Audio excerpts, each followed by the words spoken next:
ಪ್ರೀತಿಯ ವಿದ್ಯಾರ್ಥಿಗಳೇ, ನಾವು ಸ್ವಾಸ್ಥ್ಯ ಭಾರತ ಫಿಟ್ ಇಂಡಿಯಾದ ಬಗ್ಗೆ ನಾವು ಈ ಹಿಂದೆ 2 ವಿಡಿಯೋ ತರಗತಿಗಳಲ್ಲಿ ಅದರ ಒಂದು ಕಿರು ಪರಿಚಯ ಯಾವ ರೀತಿ ಒಂದು ಸ್ವಾಸ್ಥ್ಯ ಭಾರತ ಫಿಟ್ ಇಂಡಿಯಾದ ಕುರಿತು ಅಂತೇಳಿ ತಿಳ್ಕೊಂಡಿದ್ವಿ. ನಂತರ ದಿನನಿತ್ಯ ನಾವು ಯಾವ ರೀತಿ ಲಘು ವ್ಯಾಯಾಮಗಳನ್ನು ಮಾಡ್ಬೋದು ನಮ್ಮ ಒಂದು ದಿನನಿತ್ಯ ಚಟುವಟಿಕೆಗಳಲ್ಲಿ ತಿಳಿದಿದ್ವಿ.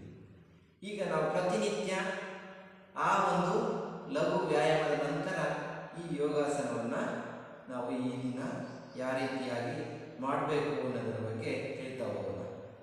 ನೋಡಿ, ಯೋಗ ಅನ್ನುವಂಥ ಒಂದು ಕಲ್ಪನೆ ಕೊಟ್ಟಂತೆ ನಾವು ಭಾರತೀಯರು. ನಮ್ಮ ಪ್ರಾಚೀನ ಕಾಲದಲ್ಲಿ ಪತಂಜಲಿ, ನಾವು ಯೋಗದ ಪಿತಾಮಹ ಅಂತ ಏನು ಕರಿತೀವಿ, ಅವರು ಈ ಯೋಗದ ಹಲವಾರು ಆಸನಗಳನ್ನು ಮತ್ತು ಪ್ರಾಣಾಯಾಮಗಳನ್ನು ತಿಳಿಸಿಕೊಟ್ರು. ಮತ್ತು ಅದರಿಂದ ಆಗುವಂಥ ಲಾಭಗಳು, ಅನುಕೂಲಗಳು ಅದನ್ನೆಲ್ಲ ಸಹ ತಿಳಿಸಿಕೊಟ್ರು. ಯೋಗ ಅಂತಂದರೆ ರೋಗದಿಂದ ಮುಕ್ತಿ ಪಡೆಯುವಂಥದ್ದು, ರೋಗದಿಂದ ನಿರೋಗದ ಕಡೆಗೆ ನಾವು ಹೋಗಬೇಕು. ಅಂದರೆ ನಮಗೆ ಯಾವುದೇ ಕಾಯಿಲೆಗಳಿದ್ದರೂ ಸಹ ಯೋಗ ಮಾಡುವ ಮುಖಾಂತರ ಆ ಕಾಯಿಲೆಗಳನ್ನು ನಿಯಂತ್ರಣ ಮಾಡ್ಬೋದು.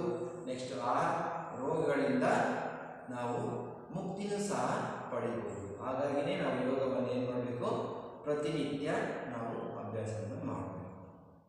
ನೋಡಿ, ಯೋಗವನ್ನು ಮಾಡೋದಕ್ಕೆ ಪ್ರಸಕ್ತವಾದ ಸಮಯ ಯಾವುದು? ಬಹಳಷ್ಟು ಉತ್ತಮವಾದ ಸಮಯ ಯೋಗವನ್ನು ಮಾಡೋದಕ್ಕೆ ನಾವು ಬೆಳಗ್ಗೆ ಮುಂಜಾನೆ ಬಹಳ ಬೇಗ ಎದ್ದು ನಾವು ನಮ್ಮ ಎಲ್ಲ ದಿನನಿತ್ಯದ ಕೆಲಸಗಳನ್ನು ಮುಗಿಸಿ, ಶೌಚ, ಮುಖ ತೊಳೆಯುವುದು ಇತ್ಯಾದಿಗಳನ್ನೆಲ್ಲ ಮುಗಿಸಿ ನಂತರ ಲಘು ವ್ಯಾಯಾಮಗಳನ್ನು ಮಾಡಿ ನಮ್ಮ ಇಡೀ ದೇಹ ಫ್ರೀ ಆದ ತಕ್ಷಣ ನಾವೇನು ಮಾಡ್ಬೋದು, ಯೋಗವನ್ನು ಮಾಡ್ಬೋದು. ಈ ಯೋಗದಲ್ಲಿ ಹಲವಾರು ಆಸನಗಳಿದ್ದಾವೆ, ಸುಮಾರು ಲೆಕ್ಕವಿಲ್ಲದಷ್ಟು ಆಸನಗಳಿದ್ದಾವೆ. ಪದ್ಮಾಸನ, ವಜ್ರಾಸನ, ಅದೇ ರೀತಿ ಹಲವಾರು ಆಸನಗಳಿದ್ದಾವೆ.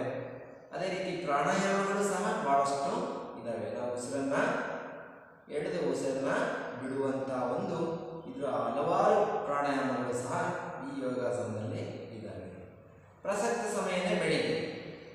ಈ ಬೆಳಿಗ್ಗೆ ಮಾಡೋದಕ್ಕೆ ನನಗೆ ಆಗ್ತಾ ಇಲ್ಲ ಕಾಲಾವಕಾಶ ಅಂದರೆ ನೀವು ಸಂಜೆನೂ ಮಾಡ್ಬೋದು.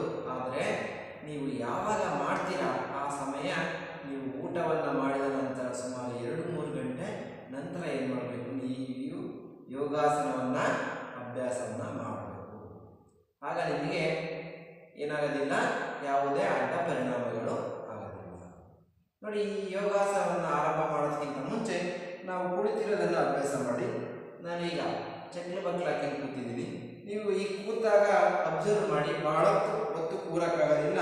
ನಮ್ಮ 2 ಕಾಲುಗಳು ಏನಾಗ್ತಿರ್ತವೆ, ರೈತಿರ್ತಾವೆ. ಅವಾಗೆ ಮತ್ತೆ ಚೇಂಜ್ ಮಾಡಿ ಕೂಡ್ತೀವಿ.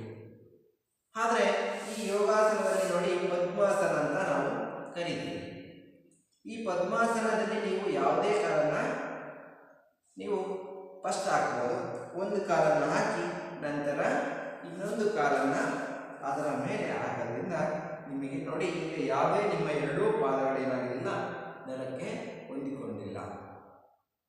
ಹೀಗೆ ನೀವು ಕುಳಿತಾಗ ಬಹಳ ಹೊತ್ತು ಕಾಲ, ಹಲವಾರು ಗಂಟೆಗಳ ಕಾಲ ಈ ರೀತಿ ನೀವು ಕುಳಿತುಕೊಳ್ಬೋದು. ಅಂದರೆ ಪ್ರಥಮವಾಗಿ ಅಭ್ಯಾಸ ಮಾಡುವಾಗ ಸ್ವಲ್ಪ ನೋವು ಅನಿಸುತ್ತೆ. ಅದನ್ನು ಬರ್ತಾ ಅಭ್ಯಾಸ ಮಾಡಿದ ನಂತರ ಏನಾಗೋದಿಲ್ಲ, ನಿಮಗೆ ನೋವು ಅಂತ ಅನಿಸೋದಿಲ್ಲ. ಈ ಕೂರೋದು ನಿಮಗೆ ಒಳ್ಳೆಯದು ಅಂತ ಅನ್ನಿಸ್ತಾ ಹೋಗುತ್ತೆ. ನೋಡಿ, ಈ ಕೂರದಿಂದ ಏನಾಗಿದೆ, ಪದ್ಮಾಸನ. ಪದ್ಮ ಅಂದರೆ ಏನು? ಕಮಲ. ನೋಡಿ, ಕಮಲದ ಹೂವನ್ನು ನೋಡಿ ನೀವು ನೀರ ಮೇಲೆ ಅಲ್ಲಿರುತ್ತೆ, ಕೆಸರಿನ ನೀರ ಮೇಲೆ ಅಥವಾ ನೀರಿನ ಮೇಲೆ. ಆ ಪ್ರತಿಯೊಂದು ದಳನೂ ಸಹ ಸ್ವತಂತ್ರವಾಗಿರ್ತವೆ, ಒಂದಕ್ಕೊಂದು ಹೊಂದಿಕೊಂಡಿರಲಿಲ್ಲ.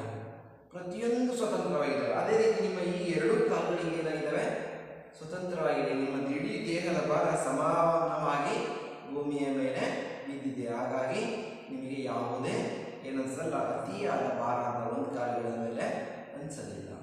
ನೋಡಿ, ಕುಳಿತಾಗ ಯಾವುದೇ ಯೋಗಾಸನವನ್ನು ಮಾಡೋದಕ್ಕೆ ಕೂತಾಗ ನೀವು ನಿಮ್ಮ ಭುಜ, ಕತ್ತು, ಬೆನ್ನು ಏನಾಗಿರಬೇಕು, ನೇರವಾಗಿರಬೇಕು. ಈ ಕೂರೋದಲ್ಲ ಅಥವಾ ಈ ಕೂತ್ಬಿಡೋದಲ್ಲ, ಹಿಂದಕ್ಕೆ ನೋಡಿ ನೇರವಾಗಿ ಕೂರಬೇಕು. ಮತ್ತು ನಿಮ್ಮ ತೋರ್ಬೆರಳು, ಹೆಬ್ಬೆರಳು 2 ಸಹ, ಇದನ್ನು ಚಿನ್ಮುದ್ರ ಅಂತ ಕರೀತಾರೆ ಯೋಗದಲ್ಲಿ. ನಿಮ್ಮ 3 ಬೆರಳನ್ನು ಮುಂದೆ ಚಾಚಿ ತೋರ್ಬೆರಳು ಮತ್ತು ಹೆಬ್ಬೆರಳು 2 ಹಿಡಿದು ಈ ರೀತಿ ನಂತರ ನಿಮ್ಮ ಉಸಿರಾಟವನ್ನು ಗಮನಿಸಿ. ನೀವು ಉಸಿರನ್ನು ನಿಧಾನವಾಗಿ ಉಸಿರಾಡ್ಕೊಳ್ಳಿ. ಉಸಿರನ್ನು ಆದಷ್ಟು ಕಂಟ್ರೋಲ್ ಮಾಡಿ ಉಸಿರನ್ನು ನಿಧಾನವಾಗಿ ಬಿಡಿ.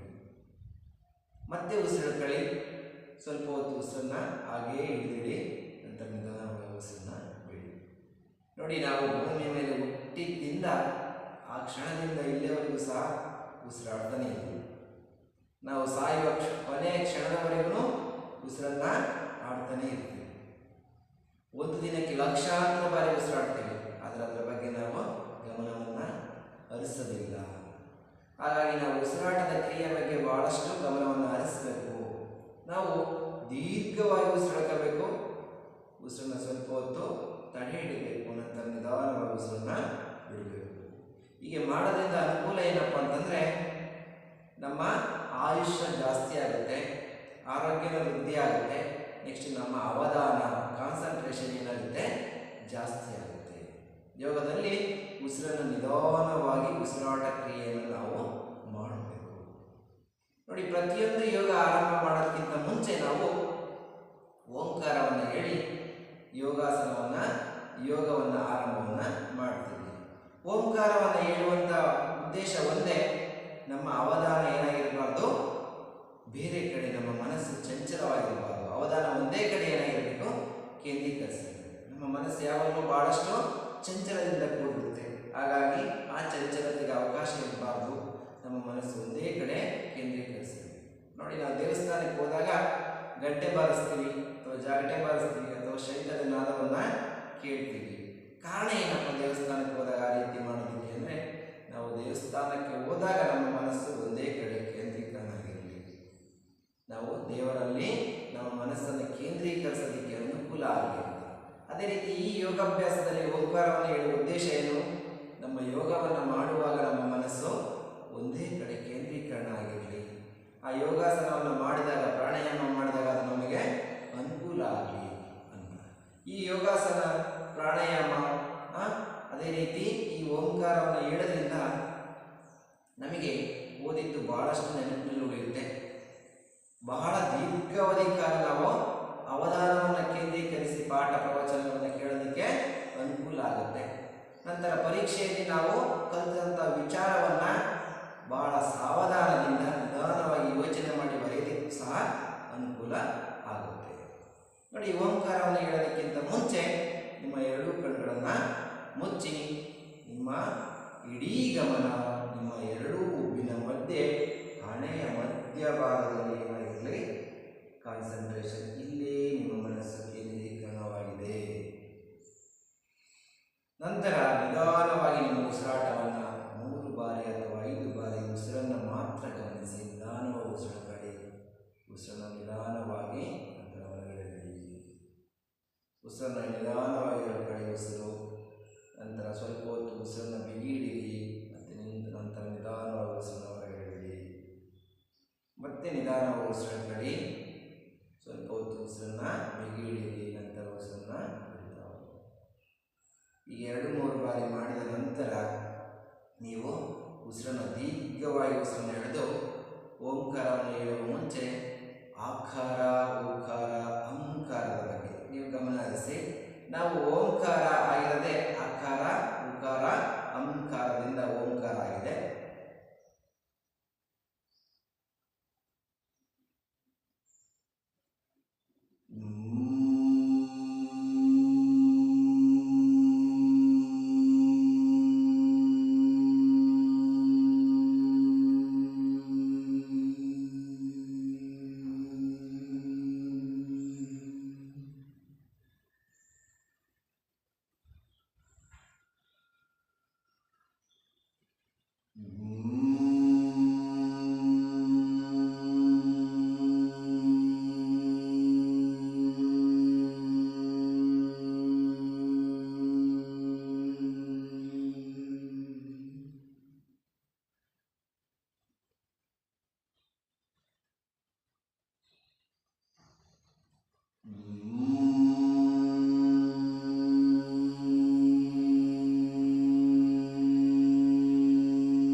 ನಿಮ್ಮ ಮುಖಕ್ಕೆ ಸ್ಪರ್ಶ ಮಾಡಿ.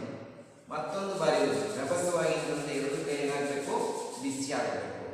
ಈಗ ನಿಮ್ಮ ಮುಖ ಮತ್ತು ಕೈ ಕಾಲುಗಳಿಗೂ ಸಹ ಎಲ್ಲಿ ನೋವು ಅನಿಸುತ್ತೆ ಅಲ್ಲಿಗೂ ಸಹ ನೀವು ಏನು ಮಾಡ್ಬೋದು, ಸ್ಪರ್ಶ ಮಾಡ್ಬೋದು. ಮತ್ತೊಂದು ಬಾರಿ ಉಜ್ಜೋದ್ರಲ್ಲಿ ರಭಸವಾಗಿ ಉಜ್ಜಬೇಕು, ಓಡ್ಸಾಗಿ ಉಜ್ಜಬೇಕು, ಎರಡು ಕೈ ಬಿಸಿ ಬರಬೇಕು. ಈ ರೀತಿ ಉಜ್ಜಿ ನಿಮ್ಮ ಮುಖಕ್ಕೆ ಕೈ ಕಾಲಿಗೆ ಏನು ಮಾಡ್ಬೋದು, ಸ್ಪರ್ಶ ಮಾಡ್ಬೋದು. ನೋಡಿ, ಹೀಗೆ ಉಜ್ಜಿ ನಾವು ಸ್ಪರ್ಶ ಮಾಡೋದ್ರಿಂದ ಏನು ಅನುಕೂಲಪ್ಪ ಅಂತಂದರೆ, ನಾವೇನು ಜಾಹೀರಾತಲ್ಲಿ ನೋಡ್ತೀವಿ, ಕ್ರೀಮ್ ಮತ್ತು ಸೋಪ್ ಹಚ್ಚಿದ ತಕ್ಷಣ ನಾವು ಭಾಳ ಕಾಂತಿಯುತವಾಗಿ ಕಾಣ್ತೀವಿ ಅಂತ ತೋರಿಸ್ತಾರೆ. ಅದಕ್ಕಿಂತಲೂ ಸಹ ಒಳ್ಳೆಯ ಕಾಂತಿಯನ್ನು ಕೊಡುತ್ತೆ ನಮ್ಮ ಎರಡು ಕೈಗಳನ್ನು ಏನು ಮಾಡಿ ಉಜ್ಜಿ ನಮ್ಮ ಮುಖಕ್ಕೆ ಸ್ಪರ್ಶ ಮಾಡೋದ್ರಿಂದ. ನೀವು ಯೋಗಾಸನ ಮಾಡುವ ಸಂದರ್ಭದಲ್ಲೇ ಮಾಡಬೇಕು ಅಂತಲ್ಲ, ಯಾವುದೇ ಸಂದರ್ಭದಲ್ಲಿ ಮಾಡ್ಬೋದು. ನೀವು ಹೀಗೆ ಮಾಡೋದ್ರಿಂದ ನಿಮ್ಮ ಮುಖದ ಕಾಂತಿ ಇನ್ನೂ ಜಾಸ್ತಿ ಆಗುತ್ತೆ. ಯಾವುದೇ ಅಡ್ಡ ಪರಿಣಾಮವನ್ನು ಸಹ ಏನಾಗೋದಿಲ್ಲ, ಆಗೋದಿಲ್ಲ. ಹಾಗಾಗಿ ನಿಮ್ಮ ಎರಡೂ ಕೈಗಳನ್ನು ಯೋಗ ಮಾಡುವ ಸಂದರ್ಭದಲ್ಲೂ ಸಹ ನೀವು ಓಂಕಾರವನ್ನು ಹೇಳಿದ ನಂತರ ನಿಮ್ಮ ಕೈಗಳನ್ನು ಬಿಸಿಯಾಗುವವರೆಗೆ ಉಜ್ಜಿ ನಿಮ್ಮ ಮುಖಕ್ಕೆ ಸ್ಪರ್ಶವನ್ನು ಮಾಡಿ. ಹೀಗೆ ಒಂದು ದಿನನಿತ್ಯ ಒಂದು 4-5 ಬಾರಿ ಮಾಡೋದ್ರಿಂದ ಏನಾಗುತ್ತೆ, ನಿಮಗೆ ಮುಖಕ್ಕೆ ಕಾಂತಿಯೂ ಸಹ ಸಿಗುತ್ತೆ. ನೋಡಿ, ಹೀಗೆ ಪದ್ಮಾಸನ ಹಾಕಿ ಕುಳಿತ ನಂತರ ಈ ಒಂದು ಕಾಲನ್ನು ಎತ್ತಿ ಕೆಳಗಡೆ, ನಂತರ ಈ ಕಾಲನ್ನು ಮುಂದೆ ಚಾಚಿ. ಎರಡೂ ಕಾಲುಗಳು ನಿಮಗೆ ಭಾಳ ಆಯಾಸ ಅನ್ನಿಸ್ತಾ ಇದ್ದರೆ, ಕೆಲವು ಪ್ರಥಮ ಬಾರಿಗೆ ಮಾಡುವಾಗ ಕಾಲುಗಳೇನಾಗ್ತವೆ, ಆಯಾಸ ಅನ್ನಿಸ್ತವೆ. ಈ ರೀತಿ ಅವರಿಗೆ ಲಘು ವ್ಯಾಯಾಮವನ್ನು ಮಾಡಿದಾಗ ನಿಮಗೆ ಅವು ಏನಾಗ್ತವೆ, ಫ್ರೀ ಅನ್ನಿಸ್ತವೆ. ಹೀಗೆ ಪದ್ಮಾಸನವನ್ನ ಬಗ್ಗೆ ನಾವು ತಿಳ್ಕೊಂಡ್ವಿ. ನೆಕ್ಸ್ಟ್ ಈಗ ವಜ್ರಾಸನ. ವಜ್ರ, ಡೈಮಂಡ್. ಈ ಪ್ರಪಂಚದಲ್ಲಿ ಭೂಮಿ ಮೇಲೆ ಅತ್ಯಂತ ಕಠಿಣವಾದ ವಸ್ತು ಯಾವುದಾದ್ರೂ ಇದೆ ಅಂತಂದ್ರೆ ಅದು ಯಾವುದು, ವಜ್ರ. ಅದಕ್ಕಿಂತ ಕಠಿಣವಾದ ವಸ್ತು ಈ ಭೂಮಿ ಮೇಲೆ ಯಾವುದೂ ಸಹ ಇಲ್ಲ. ಆದರೆ ವಜ್ರಾಸನ ಅಂತ ಯಾಕೆ ಕರೆದ್ವಿ ನಾವು ಈ ಆಸನವನ್ನು? ನೋಡಿ, ಇದು ವಜ್ರದಷ್ಟೇ ಕಠಿಣವಾಗಿ ನಮ್ಮ ದೇಹವನ್ನು ದೃಢವಾಗಿ ಮಾಡುವುದಕ್ಕೆ ಸಹಕಾರ ಆಗುತ್ತೆ. ಹಾಗಾಗಿ ಈ ವಜ್ರಾಸನದಲ್ಲಿ ನಾವು ಗಟ್ಟಿ ಆಗ್ತೀವಿ. ಆ ಕಾರಣದಿಂದ ವಜ್ರಾಸನವನ್ನು ನಾವು ಪ್ರಯತ್ನ ಮಾಡೋದ್ರಿಂದ, ವಜ್ರಾಸನವನ್ನು ಮಾಡುವುದರಿಂದ ನಮ್ಮ ದೇಹಕ್ಕೆ ಬಹಳಷ್ಟು ಅನುಕೂಲ ಆಗುತ್ತೆ. ಈ ವಜ್ರಾಸನವನ್ನು ಯಾವ ರೀತಿ ಹಾಕಬೇಕಪ್ಪ ಅಂದರೆ, ನೋಡಿ, ನಾವು ಒಂದು ಕಾಲನ್ನು ನಾವು ಈ ರೀತಿಯಾಗಿ ಹಿಂದೆ ಇಟ್ವಿ, ನಂತರ ಇನ್ನೊಂದು ಕಾಲನ್ನು ತೆಗೆದು ಹಿಂದೆ ಇಟ್ವಿ. ನೋಡಿ, ಎರಡು ಹೆಬ್ಬೆರಳುಗಳು, ಕಾಲಿನ ಹೆಬ್ಬೆರಳುಗಳು ಒಂದಕ್ಕೆ ಒಂದೇನಾಗಿದ್ದಾವೆ, ಕೂಡಿದ್ದಾವೆ. ಮತ್ತು ನಂತರ ಹಿಮ್ಮಡಿ ಹೀಗೆ ಫ್ರೀಯಾಗಿ ಎಡಗಡೆ ಹಿಮ್ಮಡಿ ಮತ್ತು ಬಲಗಡೆ ಹಿಮ್ಮಡಿ ಈ ರೀತಿಯಾಗಿ ನಿಮಗೆ ಏನಾಗಿದೆ, ನೀವು ಕೂರೋದಕ್ಕೆ ಸಹಾಯ ಆಗಿದೆ. ಹೀಗೆ ಕೂರುವುದರಿಂದ ಏನಾಗುತ್ತೆ, ನಿಮ್ಮ ಕಾಲಿನಲ್ಲಿ ರಕ್ತ ಸಂಚಲನ ಆಗಿದರೆ ಅದೇ ಎಲ್ಲ ರಕ್ತ ಏನಾದರೂ ಆ ಕಾಲಿನಲ್ಲೇ ಉಳಿದುಕೊಂಡಿದ್ರೆ ಆ ರಕ್ತ ಏನಾಗುತ್ತೆ, ಇಡೀ ದೇಹಕ್ಕೆ ಮತ್ತೆ ಸಂಚಲನ ಆಗುತ್ತೆ. ರಕ್ತ ಕಾಲಿನಲ್ಲಿ ರಕ್ತ ಸಂಚಲನ ಆಗದಲ್ಲಿ ಅಲ್ಲೇ ಉಳ್ಕೊಂಡಿರುವಂಥ ರಕ್ತ ಇಡೀ ದೇಹಕ್ಕೆ ಏನಾಗುತ್ತೆ, ಸಂಚಲನ ಆಗುತ್ತೆ. ನಂತರ ನಮ್ಮ ಇಡೀ ಜೀರ್ಣಾಂಗ ವ್ಯವಸ್ಥೆ ಜೀರ್ಣಕ್ರಿಯೆ ಮಾಡೋದಕ್ಕೆ ಬಹಳಷ್ಟು ಅನುಕೂಲ ಆಗುತ್ತೆ. ಜೀರ್ಣಕ್ರಿಯೆ ಆಗೋದಕ್ಕೆ ನಮ್ಮ ದೇಹಕ್ಕೆ ಏನಾಗುತ್ತೆ, ಬಹಳಷ್ಟು ಅನುಕೂಲ ಆಗುತ್ತೆ. ಹಾಗಾಗಿ ವಜ್ರಾಸನದಿಂದ ನಮ್ಮ ದೇಹಕ್ಕೆ ದೃಢಕಾಯವಾಗೋದಕ್ಕೆ ಅನುಕೂಲ ಆಗುತ್ತೆ. ನೋಡಿ, ಚಿಕ್ಕ ಮಕ್ಕಳು ನೀವು ಆ ದೊಗ್ಗಲ್ ಮಂಡಿ ಎಲ್ಲ ಓಡಾಡುವ ಸಂದರ್ಭದಲ್ಲಿ ಕೂರ್ತಾರೆ ನೋಡಿ, ಚಿಕ್ಕ ಮಕ್ಕಳು ಈ ರೀತಿ ಕೂತಿರ್ತಾರೆ, ಎರಡು ಕಾಲುಗಳನ್ನು ಹೀಗೆ ಹಾಕಿ ಕೂರ್ತಿರ್ತಾರೆ ನೋಡಿ. ಇದನ್ನ ವೀರಾಸನ ಅಥವಾ ಈರಮುಂಡಿ ಅಂತ ಕರೀತಾರೆ. ಹೀಗೆ ಕೂತಂತ ಮಕ್ಕಳು ನೋಡಿ, ಈರಮುಂಡಿ ಹೋಗಿ ಕೂತಿದ್ದಾನೆ ಹುಡುಗ ಅಂತ ಹೇಳ್ತಾರೆ. ಅಂದರೆ ಈಗ ಯಾಕೆ ಕೂಡ್ತಾ ಇದ್ರಪ್ಪ ಅಂದರೆ, ಹಿಂದೆ ರಾಜ ಮಹಾರಾಜರು ಯುದ್ಧವನ್ನು ಮಾಡಿದಂಥ ಸಂದರ್ಭದಲ್ಲಿ ದೇಹಕ್ಕೆ ಬಹಳಷ್ಟು ಆಯಾಸ ಆದಾಗ ಅವರು ವಿಶ್ರಮಿಸಲಿಕ್ಕೆ, ದೇಹದ ಆಯಾಸವನ್ನು ಕಡಿಮೆ ಮಾಡಿದ ಸಲುವಾಗಿ ಈ ರೀತಿ ಕೂರ್ತಾ ಇದ್ರು. ಆದರೆ ವಜ್ರಾಸನದಲ್ಲಿ ಏನು ಮಾಡ್ತೀವಿ, ನಾವು ಎರಡೂ ಕಾಲುಗಳನ್ನು ಕೂಡಿಸಿರ್ತೀವಿ, ಹೆಬ್ಬೆರಳುಗಳನ್ನು ಕೂಡಿಸಿರ್ತೀವಿ, ಹಿಮ್ಮಡಿಗಳನ್ನಾಗಿ ಸಣ್ಣ ಮೇಲೆ ಕೂತಿರ್ತೀವಿ. ಈ ವಜ್ರಾಸನದಲ್ಲಿ ಕೂತ ನಂತರ ನೀವು ನಿಮ್ಮ ದೇಹ, ಕತ್ತು ಮತ್ತು ನಿಮ್ಮ ಭುಜ ನೇರವಾಗಿರಲಿ. ಈ ಯೋಗಾಸನವನ್ನು ನೀವು ಪ್ರಾರಂಭದಲ್ಲಿ ಯಾವ ರೀತಿ 3 ಬಾರಿ ಓಂಕಾರವನ್ನು ಹೇಳಿ ಆರಂಭ ಮಾಡಿದೋ ಅದೇ ರೀತಿ ಕೊನೆಯದಾಗಿ 3 ಬಾರಿ ಓಂಕಾರವನ್ನು ಅಥವಾ 5 ಬಾರಿ ಓಂಕಾರವನ್ನು ಹೇಳಿ ಅದನ್ನು ಏನು ಮಾಡಬೇಕು, ನಾವು ಯೋಗದಲ್ಲಿ ಮುಕ್ತಾಯವನ್ನು ಮಾಡಬೇಕು. ಇದು ಯೋಗದ ನಿಯಮ. ಹೀಗೆ ವಜ್ರಾಸನದಲ್ಲಿ ಕುಳಿತಾಗ ನೀವು ನೇರವಾಗಿ ಕೂರಿ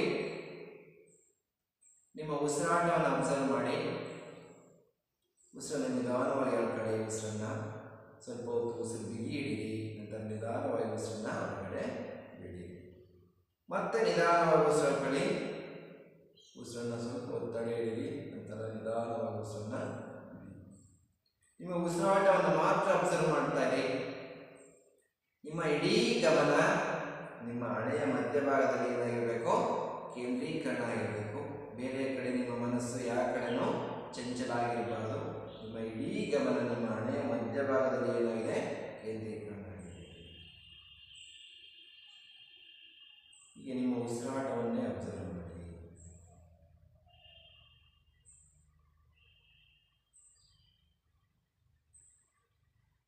ಈಗ ನೀವು ಓಂಕಾರವನ್ನು ಹೇಳ್ತಾ ನಿಮ್ಮ ಈ ಒಂದು ಉಸಿರಾಟವನ್ನು ಅಬ್ಸರ್ವ್ ಮಾಡುವ ಜೊತೆಗೆ ನೀವು ಉಸಿರನ್ನು ಎಳ್ಕೊಳ್ಳಿ, ಉಸಿರನ್ನು ಬಿಗಿ ಹಿಡಿರಿ. ನೆಕ್ಸ್ಟ್ ಆಕಾರ, ಉಕಾರ, ಅಂಕಾರವನ್ನು ಹೇಳ್ತಾ ಓಂಕಾರದ ಒಂದು ಜೇಂಕಾರವನ್ನು ಮಾಡಿ ಯೋಗಾಸನವನ್ನು ಏನು ಮಾಡಬೇಕು, ನಾವು ಮುಕ್ತಾಯವನ್ನು ಮಾಡಬೇಕು.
ನಂತರ ಮತ್ತೆ ನೀವು ಎರಡೂ ಕೈಗಳನ್ನು ರಭಸವಾಗಿ ಶಾಖ ಮಾಡಬೇಕು. ಎರಡು ನಿಮ್ಮ ಕೈಗಳನ್ನು ಉಜ್ಜಿದಾಗ ಶಾಖ ಮಾಡಬೇಕು. ಅಷ್ಟು ರಭಸವಾಗಿ, ನಿಮಗೆ ಎಷ್ಟು ಸಾಧ್ಯನೋ ಅಷ್ಟು ರಭಸವಾಗಿ ಉಜ್ಜಿ 3 ಬಾರಿ ಅಥವಾ 5 ಬಾರಿ ಏನು ಮಾಡಬೇಕು, ನಿಮ್ಮ ಮುಖಕ್ಕೆ ನಿಮ್ಮ ಕೈ ಕಾಲುಗಳಿಗೆ ಏನು ಮಾಡ್ಬೋದು, ಸ್ಪರ್ಶವನ್ನು ಮಾಡಿ.